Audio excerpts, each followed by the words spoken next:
17세기 프랑스 베르사유 궁전, 세계에서 가장 화려한 궁전이었습니다.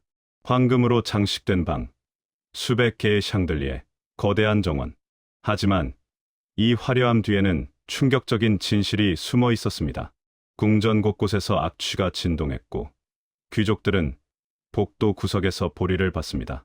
오늘은 역사책이 감춘 유럽 왕실과 귀족들의 위생 문화 이야기를 들려드리겠습니다. 중세 유럽 사람들은 목욕을 거의 하지 않았습니다. 특히 14세기 흑사병 이후 목욕이 위험하다는 믿음이 퍼졌습니다. 당시 의학 이론에서는 피부에 모공이 열리면 나쁜 공기가 들어온다고 생각했습니다. 그래서 물로 씻는 대신 향수와 파우더로 냄새를 가렸습니다. 프랑스 왕 루이 13세는 평생 목욕을 3번밖에 하지 않았다는 기록이 있습니다. 루이 14세, 태양왕이라 불린 그도 일주일에 한두 번 손만 씻었습니다. 몸은 거의 씻지 않았습니다. 대신 향수를 뿌리고 가발을 썼습니다. 당시 유럽인들에게 깨끗함이란 눈에 보이는 것만을 의미했습니다. 옷이 깨끗하고 향기가 나면 충분했습니다. 피부 아래 무슨 일이 일어나는지는 중요하지 않았습니다. 중세 성에는 가데로브라는 화장실이 있었습니다. 성벽에 돌출된 작은 방이었습니다. 바닥에는 구멍이 뚫려 있었고 배설물은 그대로 성벽 아래로 떨어졌습니다. 해자나 강물로 떨어지면 다행이었지만 대부분은 성벽 밑에 쌓였습니다. 악취가 심했고 파리와 벌레가 들끓었습니다. 겨울에는 얼음처럼 추웠고 여름에는 냄새가 더 심했습니다. 귀족들도 이런 화장실을 사용했습니다. 왕족도 예외가 아니었습니다. 프랑스 왕 루이 9세는 가데로브에서 이질로 사망했다는 기록이 있습니다. 영국 에드워드 1세의 아버지 헨리 3세는 화장실 개선을 명령한 왕으로 유명합니다. 하지만 그가 개선한 것은 구조가 아니라 환기였습니다. 창문을 더 크게 만들라고 했을 뿐입니다.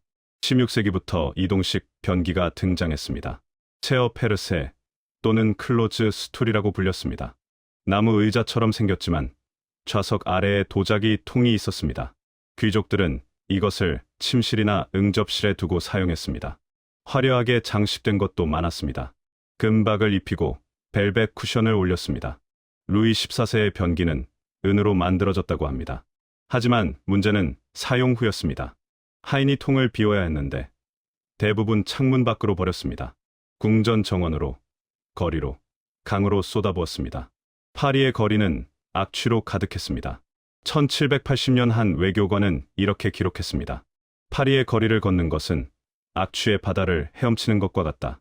1682년 루이 14세는 베르사유 궁전으로 궁정을 옮겼습니다. 2300개의 방이 있는 거대한 궁전이었습니다. 하지만 화장실은 거의 없었습니다. 공식 화장실은 단 몇 개뿐이었고 대부분 왕족만 사용할 수 있었습니다. 궁전에는 매일 1만 명 이상이 머물렀습니다. 왕족, 귀족, 하인, 상인, 방문객들이었습니다. 화장실이 부족하니 사람들은 어디서든 보리를 받습니다. 복도 구석, 계단 밑, 발코니, 심지어 정원의 나무 뒤에서도 받습니다. 스페인 대사는 본국에 보낸 편지에서 이렇게 썼습니다. 베르사유의 복도는 악취로 숨을 쉴 수 없다. 귀족들이 아무 데서나 용변을 본다. 궁전 관리인들은 매일 청소했지만 따라잡을 수 없었습니다. 루이 14세는 결국 공고문을 붙였습니다. 복도와 계단에서 용변을 보지 말 것. 하지만 소용없었습니다.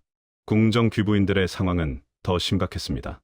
당시 여성 드레스는 엄청나게 복잡했습니다. 크리놀린이라는 철제 틀로 치마를 부풀렸고 코르셋으로 허리를 졸랐습니다. 겹겹이 쌓인 옷을 입고 벗는데 1시간 이상 걸렸습니다. 급하게 화장실에 갈 수 없었습니다. 그래서 여성들은 부르달루라는 작은 도자기 통을 사용했습니다. 긴 타원형 모양으로 치마 속에 들고 다니며 서서 사용할 수 있었습니다. 무도회 도중에도 사용했습니다. 드레스의 넓은 치마 아래에서 몰래 부르달루를 사용하고 하녀가 가져가게 했습니다. 프랑스 왕비 마리 앙투아네트도 이것을 사용했다는 기록이 있습니다.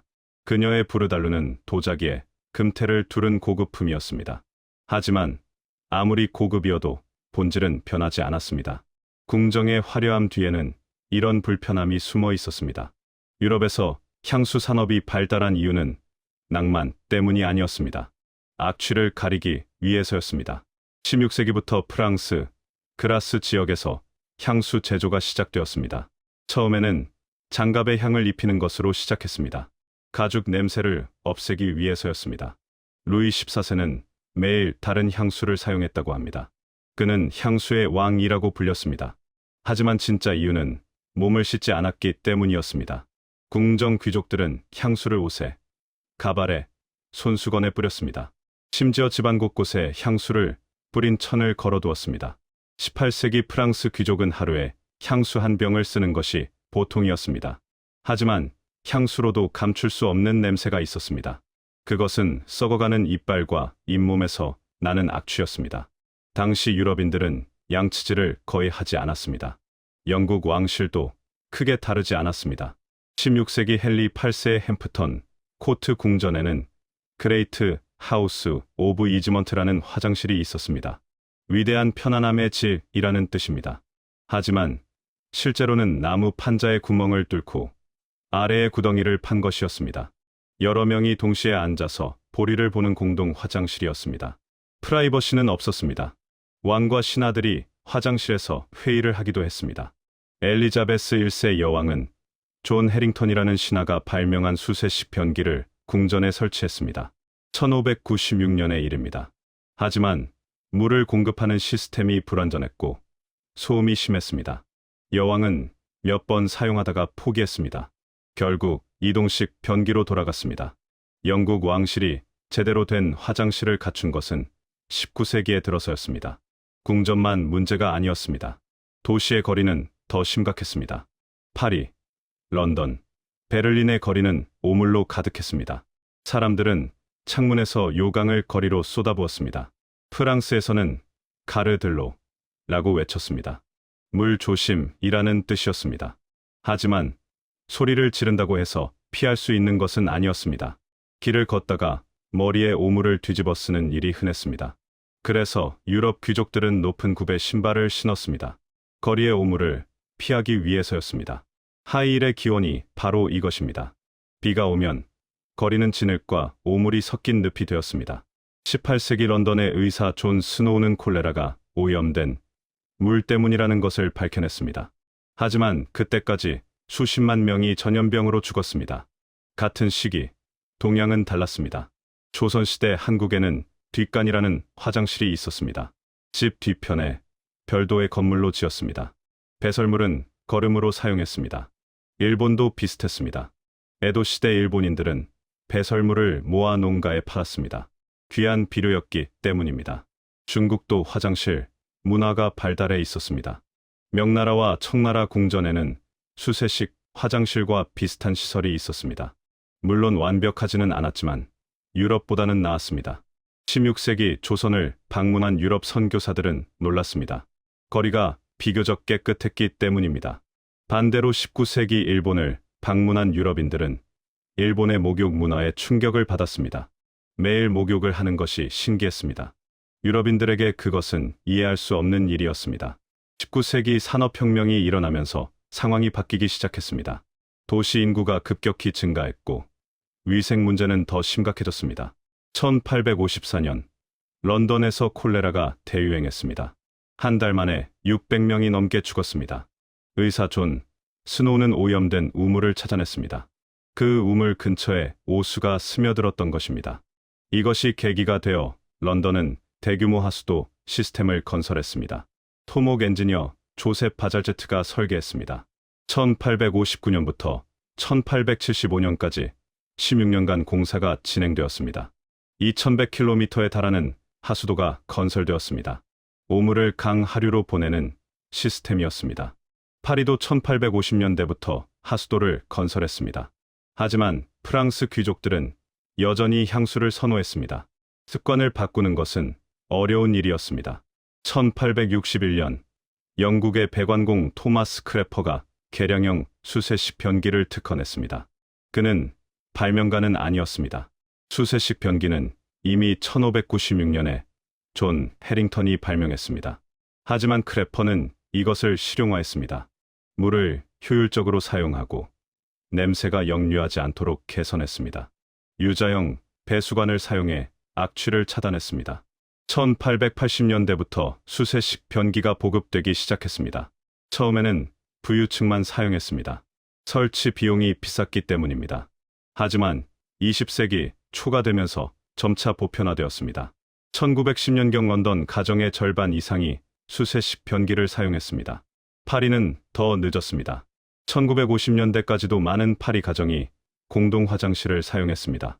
유럽이 완전히 현대적 위생시설을 갖춘 것은 20세기 중반 이후였습니다. 목욕 문화도 19세기에 들어서야 바뀌었습니다. 세균학의 발달이 결정적이었습니다. 1860년대 루이 파스테르가 세균을 발견했습니다. 질병이 나쁜 공기가 아니라 미생물 때문이라는 것이 밝혀졌습니다. 위생의 중요성이 과학적으로 증명된 것입니다. 영국 빅토리아 시대에는 청결이 도덕적 의무가 되었습니다. 청결은 경건함 다음이라는 말이 유행했습니다. 공중목욕탕이 생겼고 비누 산업이 발달했습니다. 처음에는 부유층만 비누를 사용했습니다. 하지만 대량 생산이 시작되면서 가격이 내려갔습니다. 1900년대 초 대부분의 유럽 가정이 비누를 사용하게 되었습니다. 목욕도 주 1회에서 점차 자주 하게 되었습니다. 제1차 세계대전 중 군대에서 위생교육이 시행되었습니다. 이것이 목욕 습관의 대중화에 기여했습니다. 향수의 의미도 바뀌었습니다. 19세기까지 향수는 냄새를 가리는 도구였습니다. 하지만 20세기 들어 패션과 개성을 표현하는 수단이 되었습니다. 1921년 코코 샤넬이 샤넬 노 5를 출시했습니다. 그녀는 이렇게 말했습니다. 향수는 여성이 입는 보이지 않는 드레스다. 더 이상 악취를 가리기 위한 것이 아니었습니다. 자신을 표현하는 예술이 되었습니다. 하지만 아이러니하게도 현대 향수 산업의 중심은 여전히 프랑스 그라스입니다. 악취를 가리던 도시가 향기의 도시가 된 것입니다. 역사의 흔적은 이렇게 남아 있습니다. 유럽 왕실의 화려함 뒤에 숨겨진 불결함, 그리고 그것을 극복하기 위한 노력. 향수는 그 역사의 산물입니다. 냄새를 가리던 도구에서 시작해 아름다움의 상징이 된 것입니다. 오늘날 베르사유 궁전을 방문하면 깨끗한 화장실을 볼 수 있습니다. 매년 1000만 명이 넘는 관광객이 찾아옵니다.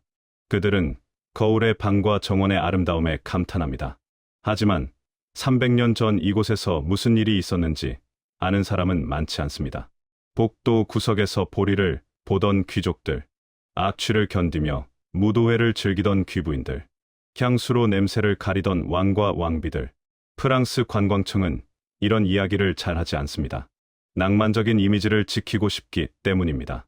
하지만 역사의 진실은 달랐습니다. 화려함 뒤에는 불결함이 있었고 우아함 뒤에는 불편함이 있었습니다. 현대인들은 깨끗한 화장실을 당연하게 여깁니다. 하지만 이것은 불과 100년 전만 해도 상상할 수 없는 일이었습니다. 역사를 통해 우리는 배웁니다. 문명의 발전은 거창한 궁전이 아니라 작은 편리함에서 시작된다는 것을. 스페인 왕실도 비슷했습니다. 펠리페 2세의 에스코리알 궁전은 16세기 유럽에서 가장 큰 건물이었습니다. 하지만 화장실 시설은 형편없었습니다. 궁전의 일부 구역에는 하수도가 있었지만 대부분은 이동식 변기를 사용했습니다. 독일의 상수시 궁전도 마찬가지였습니다. 프로이센의 프리드리 대왕은 계몽군주로 유명했지만 위생에는 관심이 없었습니다. 그는 목욕을 거의 하지 않았고 향수를 많이 사용했습니다. 러시아 예카테리나 궁전도 화려했지만 화장실은 부족했습니다. 러시아 귀족들은 겨울에 얼어붙은 화장실에 앉기 싫어서 실내 요강을 선호했습니다. 오스트리아 빈의 쇤부른 궁전은 그나마 나은 편이었습니다. 마리아 테레지아 여제가 위생 개선을 명령했기 때문입니다. 하지만 여전히 현대 기준에는 턱없이 부족했습니다. 유럽 전역의 왕실이 비슷한 문제를 겪었습니다. 열악한 위생은 전염병의 원인이었습니다. 14세기 흑사병은 유럽 인구의 3분의 1을 죽였습니다. 주요 원인은 쥐와 벼룩이었지만 열악한 위생이 확산을 가속화했습니다. 16세기부터 18세기까지 유럽에서는 전염병이 끊이지 않았습니다. 페스트, 콜레라, 장티푸스, 이질. 특히 도시가 위험했습니다. 인구 밀도가 높고 오물이 쌓이고 식수가 오염되었기 때문입니다. 왕족도 안전하지 않았습니다. 프랑스 왕 루이 15세는 천연두로 죽었습니다. 영국 여왕 메리 2세도 천연두로 사망했습니다. 스페인 왕 카를로스 2세는 평생 병치레를 했습니다. 근친혼도 문제였지만 열악한 위생도 한몫했습니다. 18세기가 되어서야 예방접종이 시작되었습니다. 에드워드 제너가 천연두 백신을 개발한 것은 1796년이었습니다. 하지만 위생 개선 없이는 전염병을 막을 수 없었습니다. 가장 고통받은 사람들은 하인들이었습니다. 그들은 귀족들의 요강을 비워야 했습니다. 악취 나는 통을 들고 계단을 오르내렸습니다.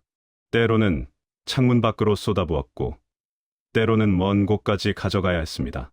베르사유 궁전에서는 특별히 의자 운반인이라는 직책이 있었습니다. 그들은 왕과 귀족들의 이동식 변기를 관리했습니다. 청소하고 비우고 다시 제자리에 놓는 일이었습니다. 궁전에서 가장 힘든 일 중 하나였습니다. 하지만 월급은 낮았습니다. 18세기 프랑스 궁정 하인의 평균 수명은 40세 미만이었습니다. 전염병, 과로, 영양실조 때문이었습니다. 그들은 귀족들의 화려한 삶을 뒷받침했지만 역사에는 이름이 남지 않았습니다. 역사책은 왕과 왕비의 이야기만 기록합니다. 하지만 진짜 궁전을 유지한 사람들은 이름 없는 하인들이었습니다. 이 이야기가 우리에게 주는 교훈은 무엇일까요? 첫째, 외형만으로 문명을 판단할 수 없다는 것입니다. 베르사유 궁전은 화려했지만 기본적인 위생도 갖추지 못했습니다. 진짜 문명은 모든 사람의 삶의 질에서 드러납니다. 둘째, 과학과 기술의 중요성입니다. 세균학의 발달이 없었다면 위생 개념도 발전하지 못했을 것입니다. 지식이 습관을 바꾸고 습관이 사회를 바꿉니다. 셋째, 특권층도 시스템의 희생자가 될 수 있다는 것입니다. 왕족과 귀족들도 열악한 위생 때문에 고통받았습니다. 전염병은 신분을 가리지 않았습니다. 넷째, 역사는 미화되기 쉽다는 것입니다. 우리는 베르사유를 낭만적으로 기억하지만 현실은 달랐습니다. 역사의 이면을 보는 것이 중요합니다. 마지막으로 당연한 것의 소중함입니다. 깨끗한 화장실, 깨끗한 물, 비누, 이것들은 200년 전만 해도 왕도 누리지 못한 것들입니다. 우리가 깨끗한 세상에 사는 것은 누구 덕분일까요? 화려한 왕이나 귀족이 아닙니다. 이름 없는 과학자들과 엔지니어들 덕분입니다. 존 스노우는 콜레라의 원인을 밝혔습니다. 그의 연구 없이는 식수의 중요성을 몰랐을 것입니다. 조셉 바잘제트는 런던의 하수도를 설계했습니다. 그의 시스템은 150년이 지난 지금도 사용되고 있습니다. 루이 파스테르는 세균을 발견했습니다. 그의 연구가 현대 위생학의 기초가 되었습니다. 토마스 크레퍼는 수세식 변기를 실용화했습니다. 그의 이름은 영어 속어로 남았지만 그의 기여는 엄청났습니다. 이들은 화려하지 않았습니다. 궁전을 짓지도 않았고 전쟁에서 이기지도 않았습니다. 하지만 인류의 삶을 근본적으로 바꾸었습니다. 진짜 영웅은 이런 사람들입니다. 역사는 이들을 더 기억해야 합니다. 오늘 우리는 베르사유 궁전의 이면을 들여다봤습니다. 황금빛 거울의 방 뒤에 숨겨진 악취, 화려한 드레스 아래 감춰진 불편함, 향수로 가린 불결함. 역사는 우리가 생각하는 것보다 복잡합니다. 화려함과 불결함이 공존했고 우아함과 불편함이 함께였습니다. 하지만 인류는 발전했습니다. 과학과 기술이 발전하고 위생 개념이 자리 잡았습니다. 이제 우리는 왕보다 나은 삶을 삽니다. 깨끗한 화장실, 깨끗한 물, 비누와 샴푸. 300년 전 루이 14세도 누리지 못한 것들입니다. 역사를 배우는 이유는 과거를 미화하기 위해서가 아닙니다. 현재의 소중함을 깨닫기 위해서입니다. 그리고 더 나은 미래를 만들기 위해서입니다. 화려한 겉모습보다 기본적인 삶의 질이 중요하다는 것. 이것이 베르사유 궁전이 우리에게 주는 진짜 교훈입니다. 영상이 재미있으셨다면 좋아요, 구독, 그리고 알림 설정까지 끝까지 시청해 주셔서 감사합니다. 다음 편에 더 흥미로운 세계사 이야기로 돌아오겠습니다.